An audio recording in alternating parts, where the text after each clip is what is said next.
Jamal Murray returns from injury this season. How can he get off to a better start than ever, even with the injury, to maybe make a push for an all-star position this season? That and more on Locked On Nuggets.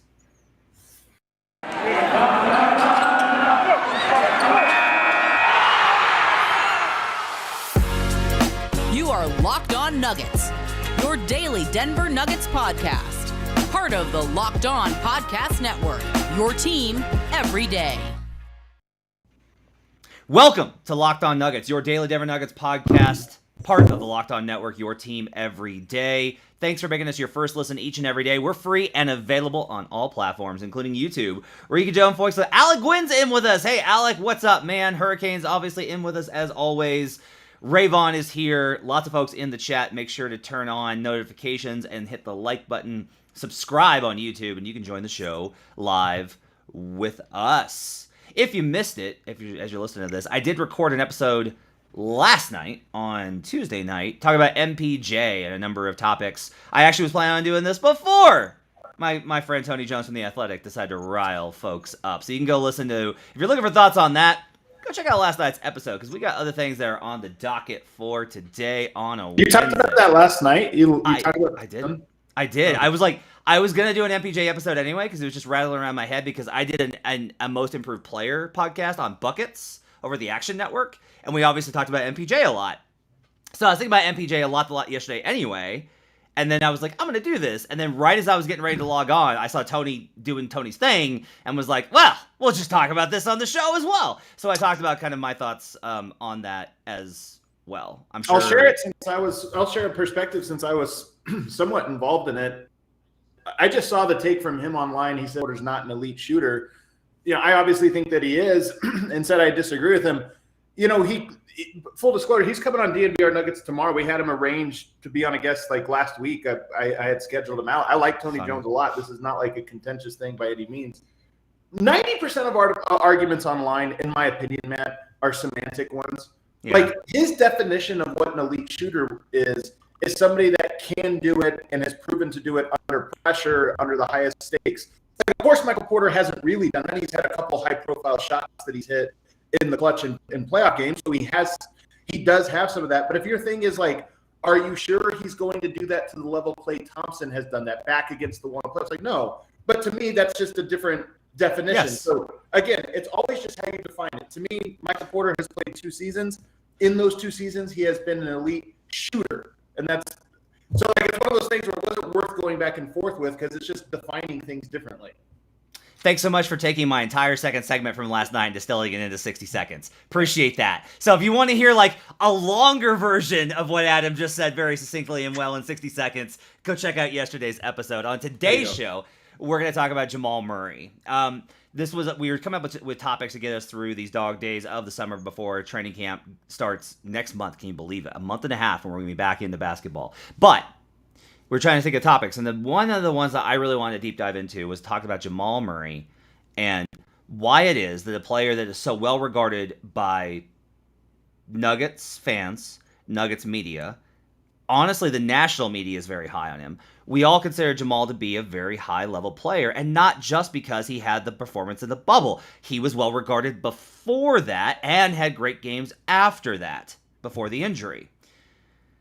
So why is it that a player of that caliber is never really talked about in the months of October, November, December? Why is it that a player of that caliber has not only never made an all-star team, but very seldom, I can think maybe once, that he was in serious consideration for making an all-star team? Why is it that there's this gap? And you've talked about this before, you talk a lot about, like, look, like Devin Booker was an MVP candidate last season. Yeah. And the gap between Devin Booker and Jamal Murray, based off of their skill set, performance level, etc., should not be that wide. And yet, has to be at this point, given what Devin's accomplished. And unfortunately, like, Jamal's been impacted by the injury, which has kept him out of 2 playoff runs. What has Devin accomplished, though, that Jamal hasn't? I mean, only, going one round further, obviously, that would be it. But, okay, if that's the difference, I get it. Suns fans feel he's the best player on a team that went to the finals. I mean, they're probably right. He's either the best player or closer to the best player than Jamal is to Nikola.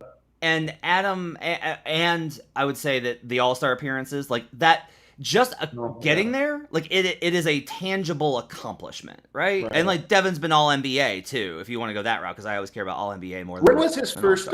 Where was his first All-Star and All-NBA? Was it this year or was it last year? I think it was last year. I believe it was last year. I will look that up real quick while we're talking. Why do you ask? I'm just wondering, like, part of my point when I'm trying to compare those two is just saying that the last time they were both healthy, to me, they were comparable players. Ooh, that's but 1 year, obviously, like Jamal Murray has had no momentum over the last year and a half. Devin Booker has a lot of momentum over the last year and a half. So that it's just more about extrapolating where they are. Devin's actually a 3-time All-Star.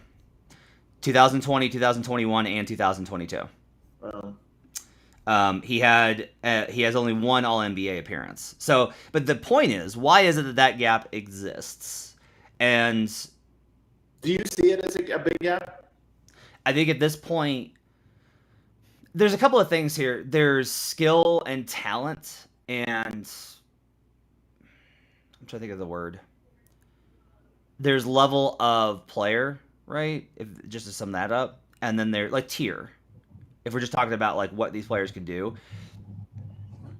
maybe here's the best way to put it. Devin Booker is a more accomplished player at this point. Like because of the All-Star and All-NBA selections? Yeah, like that stuff matters, I think. Does it not to you? It does, but they're also imperfect. They are for sure. But I would also say that, like, this is part of what we get into. Jamal's he's not bad in these first early months, I would say. But he is quiet. And Devin... Consistency is big. Yep. And that's a big part of this is... And now... One thing that both Nuggets fans and people close to the Nuggets have pointed out to me is like, well, which would you rather? Would you rather he be quiet, he be great in October, or would you rather he be great in the playoffs? And that's a very meaningful question. Like, that's an important one.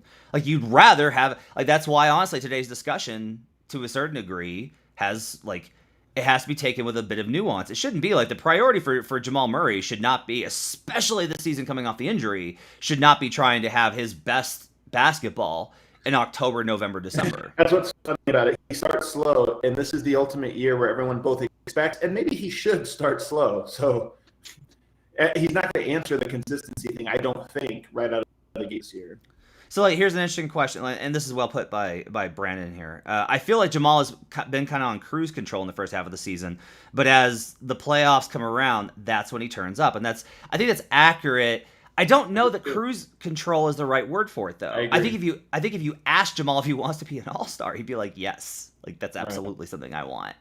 So the question then is like, why is it that he is such a different player? It feels like later in the year than he is early in the year. Not stylistically, but in terms of production, performance, and impact. I would say that he's been a much more impactful player after January is kind of when I think he starts to pick up rather than those first early months of the season. Would you agree with that? Yeah, every year for the last couple of years, that definitely was the case. So if we agree that it's not a purpose, there's not an intention there, right? And also if we look at it and we go, we remember how Jokic, like, this was a big thing. I remember coming into the first MVP season, we were like, well, he's going to start slow. He always starts slow. And then Joker was like, or how about I be the best player in basketball from the very first game of the season and just do it every single game? How about that, right? Like, that's such an important difference that Joker's made. Now, my question would be, I guess, through the context of this discussion, before we get into why in the next segment, is do you think that Jamal can? Is there anything to think that in your mind, besides the injury recovery this season, which is a major caveat at this point in time, beyond that, is there any reason why you would think that Jamal can't be a steady, impactful, high-level player from the first game of this in a regular season context, from the beginning of the season through. Or you want to answer that now? Yeah. I couldn't tell if that was a tease. Oh. No. The answer for me, there's a lot of things working against him this season. You mentioned the injury, so we'll just put that, like, the fact that he might not be playing a lot of minutes, might not be playing every minute. We'll put that in its own box, which is the biggest box, but we'll just set it aside. The other one is this team is better than the last time he played, or at least more complete. And what I mean by that is Jokic more dominant. I feel like he's going to be more aggressive, all of those things. Michael Porter, Aaron Gordon's more integrated, KCP. There's less needed of Jamal, especially right out of the gate. So I do wonder, like, if Jamal comes out and just tries to be a high-usage player right off the bat, it might actually be negative for the Nuggets in the short run as they're trying to, like, just win games and get to that January part of the schedule. So that's another factor here, is that I don't know that he needs to score 22 points a game for the Nuggets to be healthy. Yeah, I think the discussion for this is less about the team health, because honestly, I guess I'm putting the cart way before the horse here when it comes to this Nuggets team, because I honestly am kind of like, they kind of have the luxury of being able to have their cake and eat it too. The team's going to be so good, like, you can focus on some of the individual stuff, right? And that brings the question of how can Jamal, especially through the context of the injury recovery, how can he get off to a better start? Is there anything that we can kind of point to, and is it just one of those things, or is there a factor? And somebody's mentioned it in the comments, actually, which we'll get to after the break, and it's the same thing that people close to the Nuggets have said. We'll talk about that and more when we come back on Locked On Nuggets. But first, I've got to tell you about BetOnline. BetOnline.net's the fastest and easiest way to check in on all your betting needs. Find all your favorite sports and events at the #1 online source for odds, lines, and games. Find reviews and news of every league, including Major League Baseball, NFL, NBA, NHL, combat sports, esports, and even golf. I put in some most improved bets yesterday, as well as I have to start hedging because I kind of like the Commanders to win the NFC East. And then I read the Carson Wentz reports and was like, oh God, hedge out of that as quickly as possible. But I'm not hedging with the Cowboys. I like the Eagles. I don't think the Cowboys are going to have a good season. BetOnline continues to be the top online resource for all your sports wagering information, from live in-game betting, scores, and podcasts. They have you covered. Head to BetOnline today or use your mobile device to learn more about the action happening today. BetOnline, where the game starts. We'll be right back on Locked On Nuggets. Back here on Locked On Nuggets, thanks for joining us, making us part of your day. By the way, if you want to hear more from Adam and I, you can find us on Locked On NBA. I'm up on Tuesday, so I've got an episode already out. Earlier we were recorded on Monday right after the KD trade demand went through, which Adam and I are going to talk about a little bit more in the third segment. It's me and David Ramil. I had lots of thoughts to get out because I was so frustrated with the situation. So if you want to hear me basically vexing about the absurdity of the Nets situation, go check out Locked On NBA, and you can find Adam on Fridays as well. All right, back here on Locked On NBA, talking about how is that Jamal Murray can maybe get off to better starts in his career, both this season and going forward. And there's one key that somebody's brought up, is Ravon in the chat here. He says, I feel like he's more aggressive from three, especially talking about how he is later in the season. And that's absolutely right. Talking to somebody close to the Nuggets a few weeks ago, I did get kind of this impression. They were talking about how Jamal's approach early on in the season is to set up teammates, be a little bit more of a floor general, try and get everybody going, and also try and attack the rim more. He doesn't necessarily like... What's weird is, for a guy that has in plain sight said that Steph Curry was one of his favorite players, right? And a guy that will take logo pull-up threes. He's honestly, and like, he takes them in warm-ups every single time, right? Like, this is a shot that he clearly thinks about. He doesn't necessarily take a ton of them in game. That might be the influence of the coaching staff. That might just be Jamal being like, well, okay, it's a fun idea, but I mean, I'm not Steph. Even though, like, look, Jamal Murray's an incredible shooter. So this got me thinking about, like, what it is that actually does change between Jamal's early season and late season performance. And I looked at from 2017-18, which was the Game 82 season, right? They almost make the playoffs, through 2021 when he got hurt. What did before the All-Star break look like, and what did after the All-Star break look like?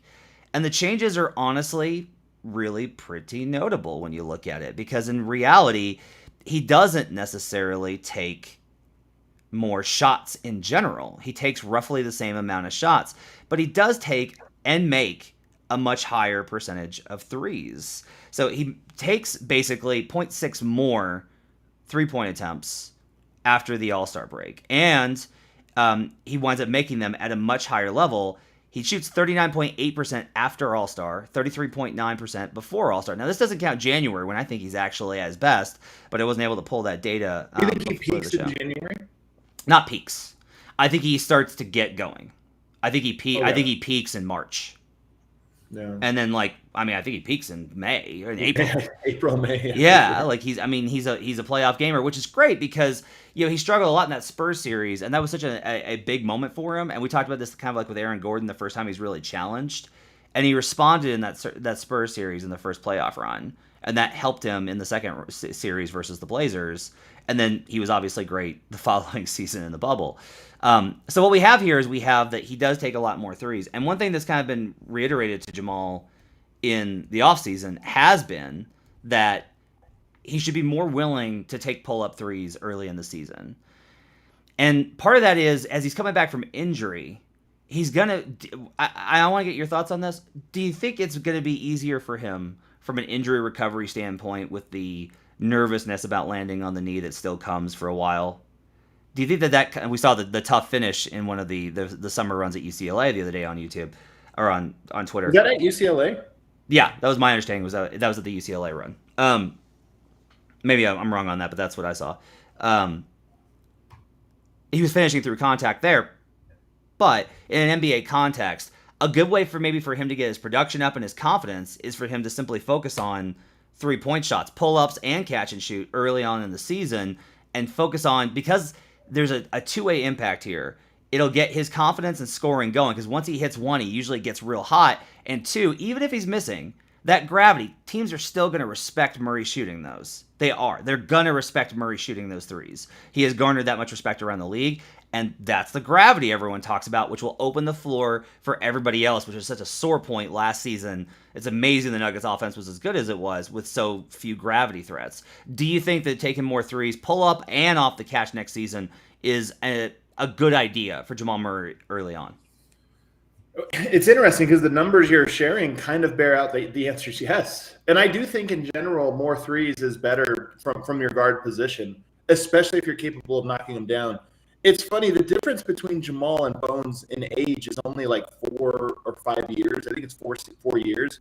But it is enough that there's like a cultural gap between them, meaning that Jamal was already establishing who he was as a player when Steph Curry was at his peak. I don't know how old he was, 14, 15 years old. You're already kind of developing your identity as a player. When Steph Curry arrived, I should say, Bones Highland, all of his developmental years came watching Steph Curry. And I just feel like that you see players at Jamal's age and younger more and more comfortable to chuck and say like, hey, I'm gunning for threes, whereas Jamal feels like he's right at the cutoff. But I think that the answer is yes. Jamal's a really good – I think Jamal's game is, in the average person's view, I think it's a little misunderstood. If you ask people what is Jamal good at, they'd say shooting. He's a shooter, and then he can play some pick and roll. I think he's actually just a better scorer with great footwork. He's a little bit closer to not a DeRozan. He's a little bit closer to a Kobe than he is a Steph Curry, I think, stylistically. Yeah, agreed. And I think people don't really, truly recognize that. Nonetheless, he is a great shooter, and I do think there are areas he can hunt for his three-point shot a little bit more.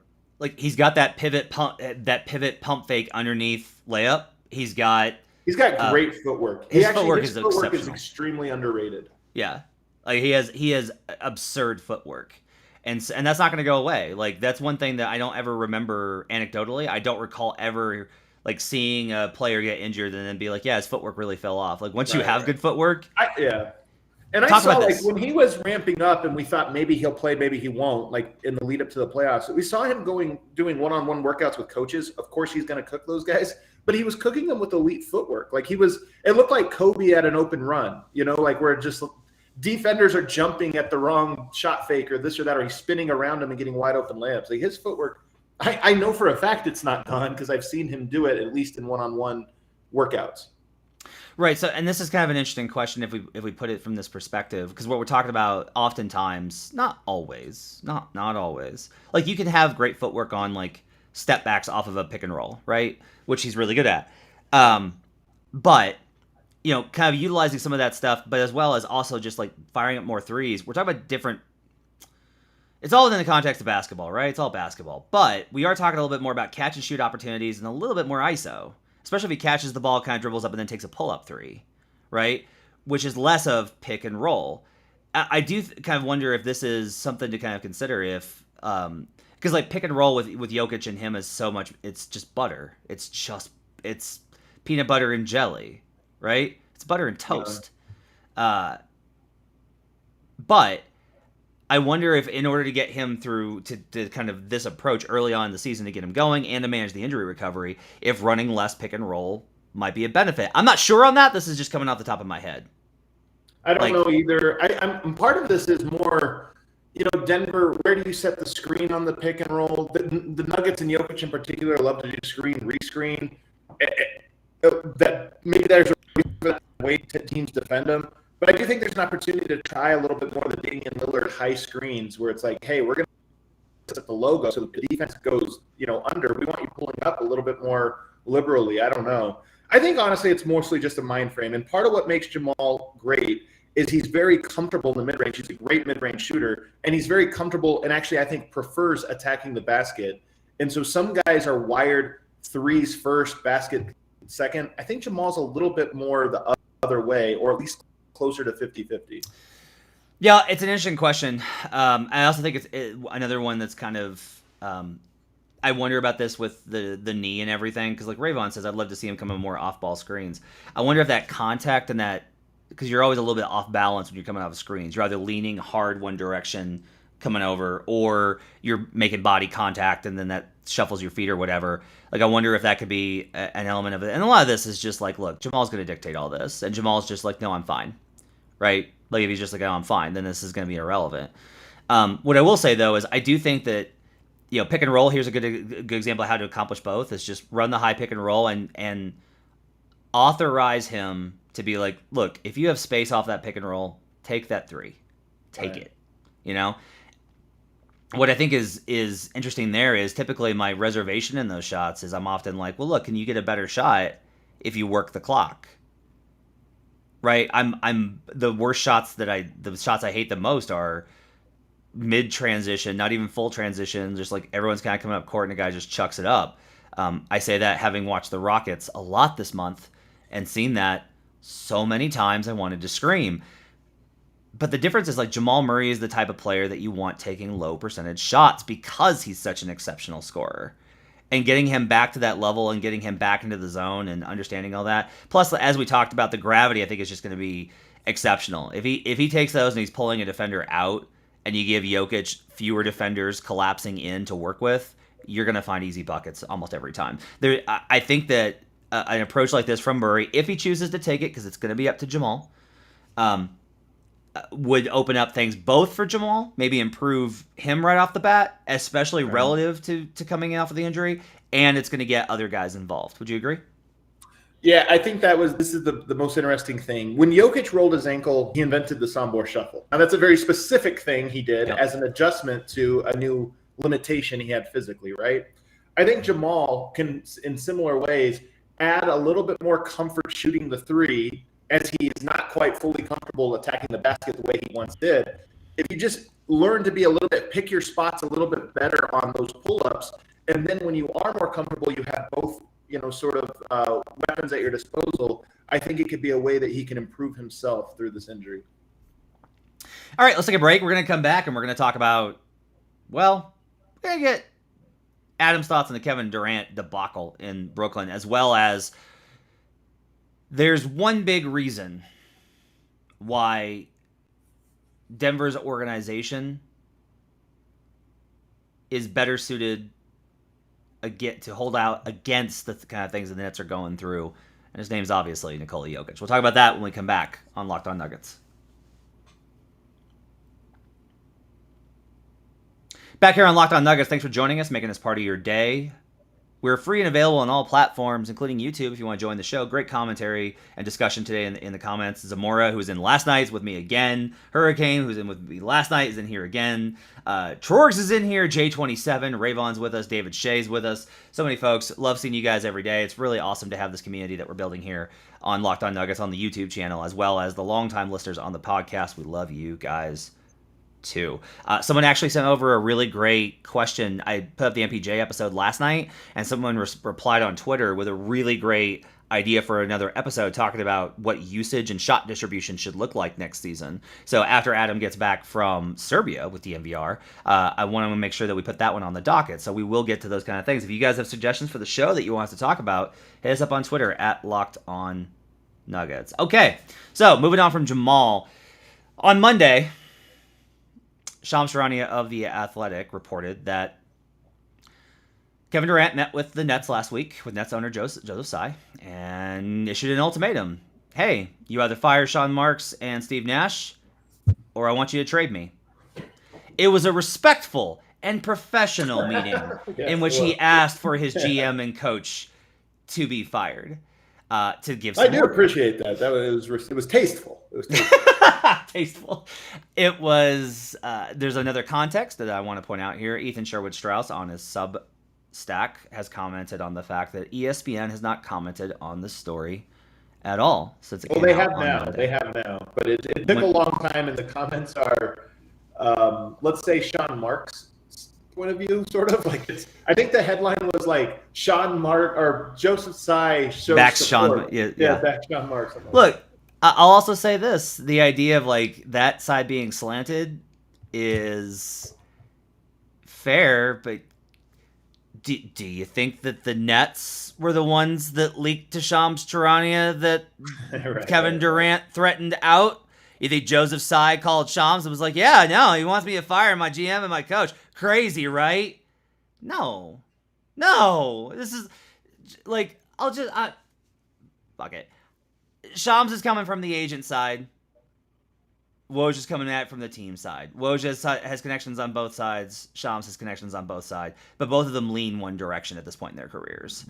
And we've just jumped. The more important thing is we've jumped the shark. That's such a big news story. It could be like, so how do we get this information? It's not like, oh, we have information. We should share this. We should report on it. It's like when and how and why and what angle and this or that. And sometimes it could take an entire day where the biggest story that's already out there just doesn't get commented on.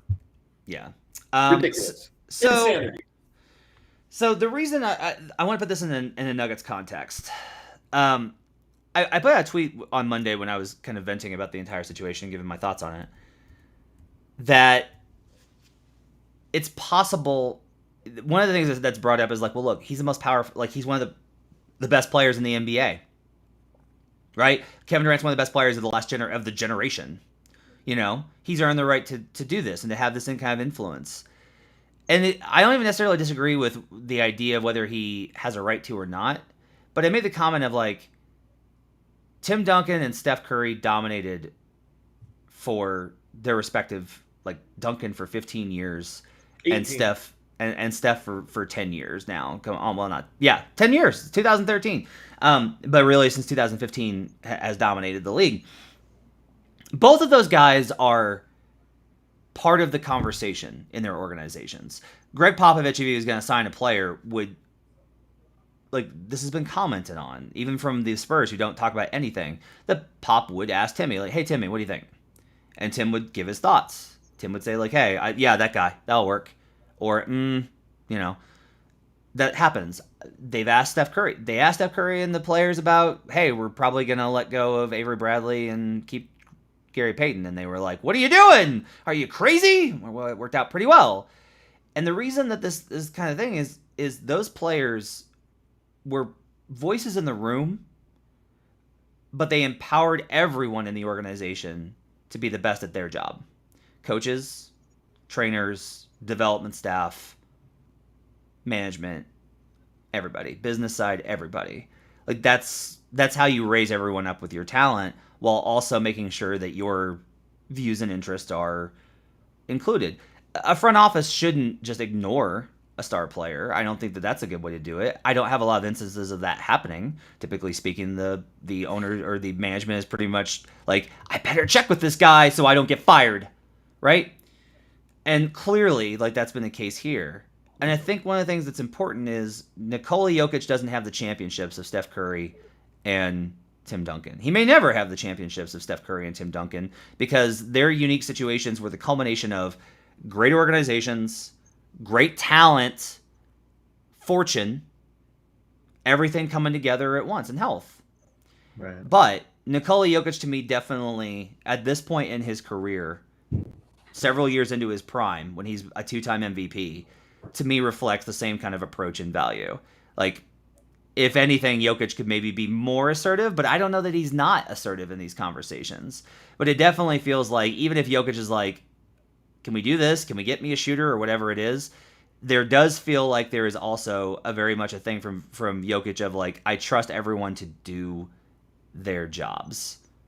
And I'm not going to try and run the team. And that's incredibly valuable. Your thoughts? There's another layer to that philosophy, which is my job is to win with the ingredients that I'm given. Which is like, this idea of like, Kevin Durant went to the Warriors. It was, nobody wondered whether or not he could win if he was the best team. Everybody knew the answer that would probably be yes, like almost certainly. I think the thing that I think guys like Nikola and Giannis, they look at is the fit I'm not guaranteed to win is the interest. That's the intrigue, is that it's like, I don't know if I could win with this group of players. That's the challenge I have in front of me. And I do think if we look back now, you just mentioned Steph Curry in 10 years. If we look at the last 10 years, you've got two philosophies running parallel, the player empowerment super team philosophy, and then you have this sort of idea of like, hey, I would put Steph Curry, Giannis, Jokic into one category. They're the faces of that movement. I don't know what other players fit into that. Damian Lillard probably does, but there's a couple others. And then you have the LeBron, Kevin Durant contingent. It's interesting to see what wins out. I think to surprise, you have the Warriors have two of these types. The Milwaukee Bucks have one. Then you have the Lakers and maybe the Cavs and maybe the other Warriors teams that are the example of the other one. So you have this weird mix of both styles have won, but let's see which one wins the soul of basketball for the 2020s. I was talking about this on Monday, that if Kyrie Irving misses the shot, if Draymond Green doesn't get suspended, if Andrew Bogut doesn't get hurt, if Steph Curry doesn't is able to beat Kevin Love on a possession, all these types of things, how differently we look at LeBron's ability to build a team, right? Because I always kind of maintain, and like that Cavs team in 2016 was legitimately awesome because everybody played. It was honestly an all-timer that just ran up into another all-timer. Yeah. But I'll also say this: like that 2016 team was like the apex of those guys' careers. Like Tristan Thompson has never been as good as he was in 2016. J.R. Smith was never as good before or after as he was in 2016, and on and on and on. Arguably, you can probably say the same thing about Kyrie, 2017, like this is one where I'm in the minority here, and I'm okay with it. Like I'm open to being wrong on this. Like Zach Lowe considers the 2017 team to be like an all-timer. And for me, the defense was so bad the entire year and in the playoffs that I was just kind of like, I don't believe in this team to beat Golden State, let alone like even like if Golden State was mortal, I don't think that they could have beat them. Talking about the Cavs, yeah. So anyway, getting back to what we were talking about is, the Heat, right? LeBron goes to Miami and he learns all about like they have structure it doesn't have to be top down. It is in Miami, but it doesn't have to be. But like the basketball guys run the basketball side, and Pat Riley's above everything, and Eric Spoelstra's the coach, and no, we're not going to fire him, and these are our trainers, right? And they have a culture. LeBron leaves, and the Heat within 2 years are back in the playoffs, and they've made the playoffs consistently since then. And now, with Jimmy Butler, they made the finals, and they made the Eastern Conference Finals last year, right? The Nuggets, I will say this, that there is oftentimes a reworking of, well, that the organization wasn't any good until that star player arrived.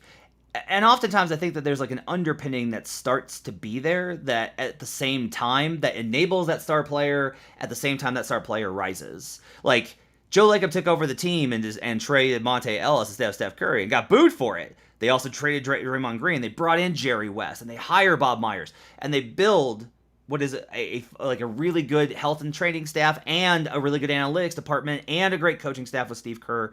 Like, all of these things were like happened. Oh, and also Steph Curry rose as the greatest shooter of all time. Right. And I think it's fair to give the superstar players the largest share of those of those assessments. Right. But you can also say, like, no, like, the organization is sound too. And I think, honestly, with the Nuggets, for as many criticisms as we have of the Cronkies, and I'll continue to have them, where's the practice facility, right? The organization itself that they built has been very good. This is a good organization. Like, this wasn't the team was garbage, but Jokic is just really awesome. Because there are a lot of teams where it's like, no, everyone's happy that works there. This is one of the big differentials, especially at Summer League. You notice this? Jamal Murray just said he wants to be in Denver for his entire career. Oh, great. Or I have no plans on leaving. Or Denver is home, I have no plans on leaving. Like, the players, by and large, seem very... Even Michael Porter and, like, Michael Porter's family had voiced, like, hey, this organization has been so good and fair to us. And you look at the counter that was brought to me was like, well, the Spurs fell off. You know, after Tim Duncan retired, the Spurs fell off.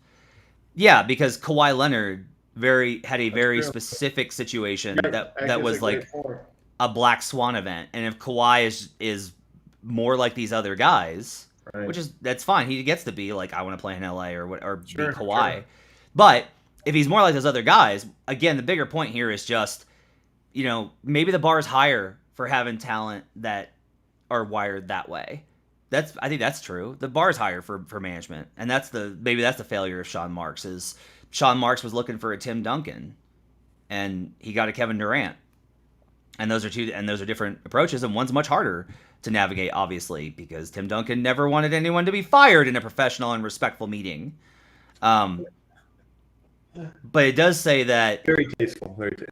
But it does say that the Nuggets are well set up for the duration of the Nuggets era, no matter who's in charge. And I think, you know, there's a good chance it's Calvin and Tommy Balchedis and the coach is Malone or whoever. But they're set up very well, in part because not only because of how great Nikola Jokic is, but because of an approach that is closer to Tim Duncan and Steph Curry than it is to LeBron James, Kevin Durant, and Kawhi Leonard. Strong agree.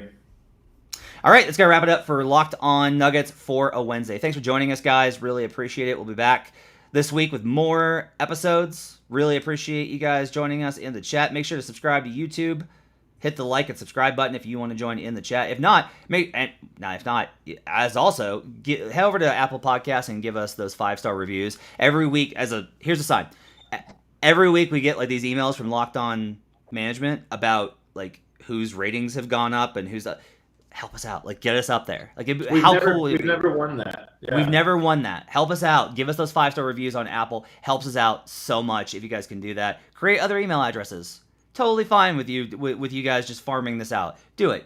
Totally into that. Steal a stranger's phone. Steal your phone. All right. Let's go wrap it up for this episode. Thanks for joining us. For Adam Mares, I'm Matt Moore. We'll see you guys again next time.